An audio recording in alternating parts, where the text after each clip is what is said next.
নমস্কার বন্ধুরা, আজকে আমি বানাবো এই যে ভোলা মাছ দেখেছেন। এটা আমি আমাদের পাড়াতেই একজন নিয়ে বসেছিল, সেইখান থেকে নিয়ে এসেছি। এটা হচ্ছে পোয়া ভোলা বলে, যে ভোলা ভেটকি ভোলা যেটা, সেইটা ভোলা ভেটকি যেটা বলে আর কি, সেইটা নিয়ে এসেছি। তো এই মাছটা আমার ছোটো ছেলেকে খাওয়াতেও সুবিধা, ও খেতেও ভালোবাসে, কারণ এটা নরম আছে আর কাঁটাটা একটু কম আছে। তো মাছগুলো প্রথমে ভালো করে আমি ধুয়ে নিয়েছিলাম। এবার নুন হলুদ মাখিয়ে সর্ষের তেলটা একটু ভালো করে গরম করে তার মধ্যে মাছগুলোকে আগে দিয়ে দিচ্ছি।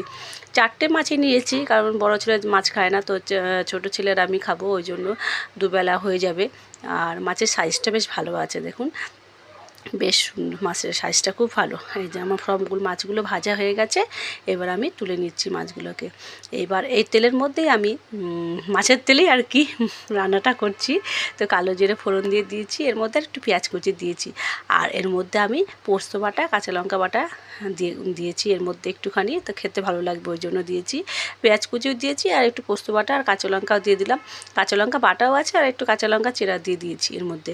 আর এর মধ্যে আমি দিয়ে দেবো এবার হলুদ গুঁড়ো আর একটু নুন আর হচ্ছে জিরে ধনে গুঁড়ো আর লঙ্কার গুঁড়ো দিয়ে দিচ্ছি এর মধ্যে।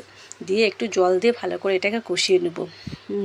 আমার ছোটো ছেলে যেরকম কাঁটাওয়ালা, ও তো ছোটো, ওই জন্য কাঁটা ছাড়া মাছ হলেও সুবিধা হয় খেতে, কিন্তু আমি তো মা হয়েও এখনও মানে মাছে কাঁটা থাকলে আমার খেতে অসুবিধা হয়। কেননা আমার মাছের কাঁটা হলে পরে বেশি মানে খেতে পারি না। অনেকে বলে যে সবাই নাকি শুনেছি যে যে মাছে যত বেশি কাঁটা সেই মাছটা খেতে নাকি খুব ভালো হয়। তাই বলে কিন্তু আমি ইলিশ মাছ বাদ দিই না, ইলিশ মাছটা সবারই প্রিয়, ওটা আমারও প্রিয় আছে ইলিশ মাছটা। তো বর্ষাকালে এখনও ইলিশ মাছ আসেনি এখনও বাড়িতে, যদি আসে আপনাদের একটা রেসিপি করে দেখাবো।